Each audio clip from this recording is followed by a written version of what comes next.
Hello. नमस्कार साथियों, मैं दीपू। एग्जाम एजुकेशन में आपका स्वागत, अभिनंदन। साथियों, हम राजस्थान की पॉलिटी के बारे में चर्चा कर रहे हैं।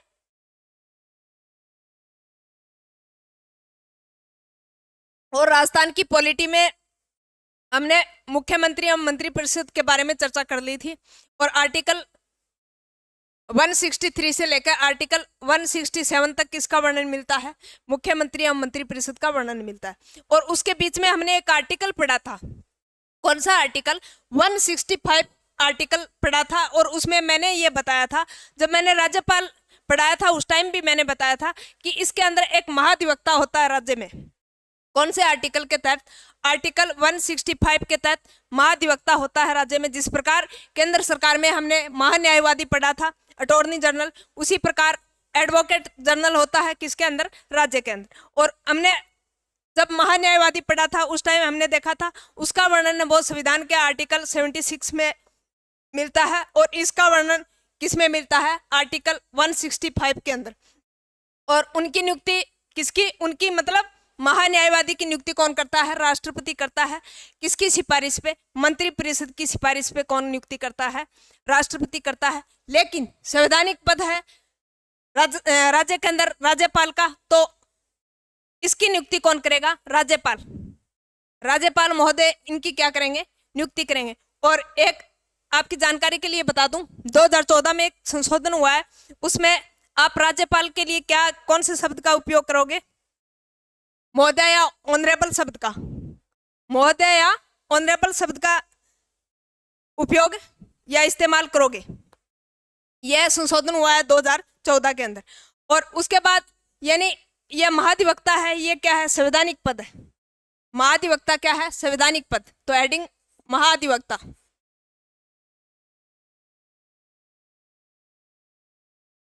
महाधिवक्ता भाग 6 में इसका वर्णन मिलता है। संविधान के भाग 6 में वर्णन मिलता है। बात करें आर्टिकल की, तो आर्टिकल 165 में किसका वर्णन मिलता है? महाधिवक्ता का वर्णन मिलता है।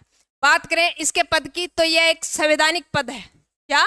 संवैधानिक पद है। और यही क्वेश्चन पूछा जा चुका है कि निम्न में से महाधिवक्ता का पद होता है संवैधानिक होता है, वैधानिक होता है, न्यायिक होता है, या फिर इनमें से कोई नहीं। तो महाधिवक्ता का पद कैसा पद होता है? संवैधानिक पद होता है। यह भी अच्छे तरीके से आप जहन में रखोगे। नंबर 2 बात, इस पद का सर्जन कब हुआ था? तो इस पद का सर्जन राज्य पुनर्गठन अधिनियम के तहत, राज्य पुनर्गठन, और वह अधिनियम कब का है? 1956 का। तो राज्य पुनर्गठन अधिनियम 1956 के तहत कौन से पद का सर्जन हुआ? तो महाधिवक्ता पद का सर्जन हुआ। और यही क्वेश्चन सीईटी के अंदर पूछा जा चुका है। कौन सा क्वेश्चन? यही क्वेश्चन है वो सीईटी के अंदर पूछा जा चुका है कि महाधिवक्ता का पद का सर्जन है वो कौन से अधिनियम के तहत हुआ? तो राज्य पुनर्गठन 1956 अधिनियम के तहत महाधिवक्ता के पद का सर्जन हुआ। अब अगली बात कि इसकी फिर नियुक्ति कौन करता है? तो आर्टिकल 165(1) में नियुक्ति किसके द्वारा की जाती है? नियुक्ति करता है राज्यपाल। नियुक्ति करता है कौन? राज्यपाल। और राज्यपाल ऐसे थोड़ी है अपने विवेक से नियुक्ति कर देगा, नहीं।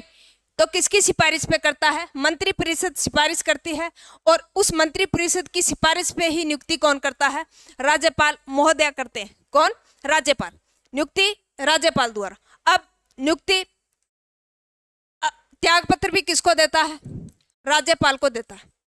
राज्यपाल को देता है त्याग पत्र भी राज्यपाल को देता है। कार्यकाल, तो कार्यकाल सामान्यतः 5 वर्ष का होता है। क्या? कार्यकाल सामान्यतः 5 वर्ष का होता है। लेकिन का राज्यपाल के प्रसाद पर्यंत तक बना रहेगा। को क्या? राज्यपाल के प्रसाद पर्यंत तक बना रहेगा। अब कार्यकाल फिक्स नहीं है, राज्यपाल के प्रसाद पर्यंत तक बना रहेगा। इसका मतलब यानी ये जो बातें हैं इनका संविधान के अंदर कोई उल्लेख नहीं है। कौन सी बातों का? अगर कार्यकाल फिक्स नहीं है, राज्यपाल के प्रसाद पर्यंत की बात हो रही है, तो इसका मतलब है यानी कार्यकाल फिक्स नहीं है, तो इसका संविधान में कोई उल्लेख नहीं मिलता। अब बात करते हैं कि इनके वेतन भत्ते, तो इनके वेतन भत्तों का निर्धारण कौन करता है? वेतन भत्तों का निर्धारण भी राज्यपाल करता है। कौन करता है? राज्यपाल करता है। अब इनके कार्य की बात करें तो कार्य मुख्यतः यानी यह क्या होता है, राज्य का सर्वोच्च कानूनी अधिकारी होता है और राज्य के कानूनी मामलों में पैरवी करने का काम किसका होता है?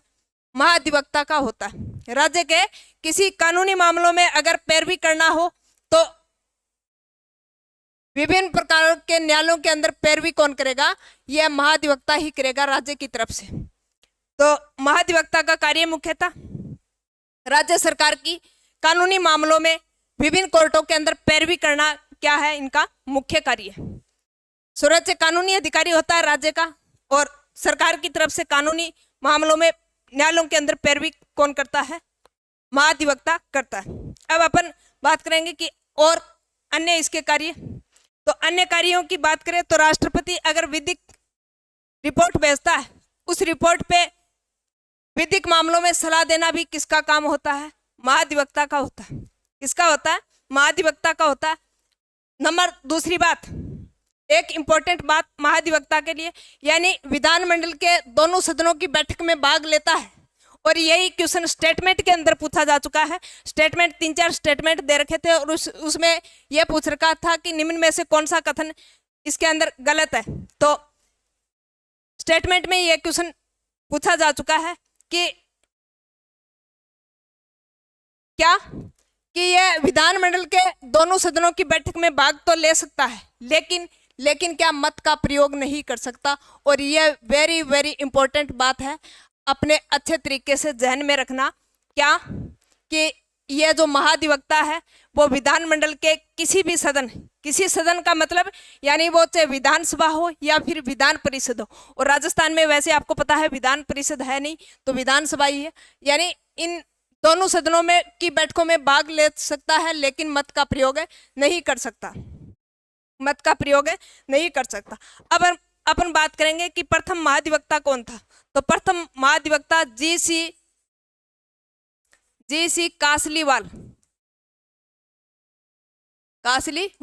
और ये कब बने थे? 1957 के अंदर। कब बने थे? 1957 के अंदर। और वर्तमान में पूछे तो महेंद्र सिंह सिंघवी। कौन? महेंद्र सिंह सिंघवी। और ये 18वें नंबर के हैं, महेंद्र सिंह सिंघवी। बात करें इसके मुख्य पीठ की तो महाधिवक्ता की मुख्य पीठ है वो जोधपुर में है। बात करें इसकी खंडपीठ की तो खंडपीठ कहाँ है इसकी? जयपुर के अंदर है। और यह हमारा छोटा सा लप्पू सा टॉपिक महाधिवक्ता, और इससे क्वेश्चन 101% आता है चाहे वो कोई कंपटीशन एग्जाम हो। बिल्कुल छोटा सा टॉपिक है। अगर आपको महान्यायवादी अच्छे तरीके से याद हो गया तो ये बिल्कुल यानी ऐसे ही महान्यायवादी की तरह ही है। और बस फेर है तो किसका है? आर्टिकल का। उसमें 76 और इसमें 165 है। धन्यवाद साथियों। आशा उम्मीद करते हैं कि आपको अच्छे से समझ में आया होगा। नेक्स्ट मिलते हैं एक नए टॉपिक के साथ। तब तक के लिए जय हिंद, जय भारत।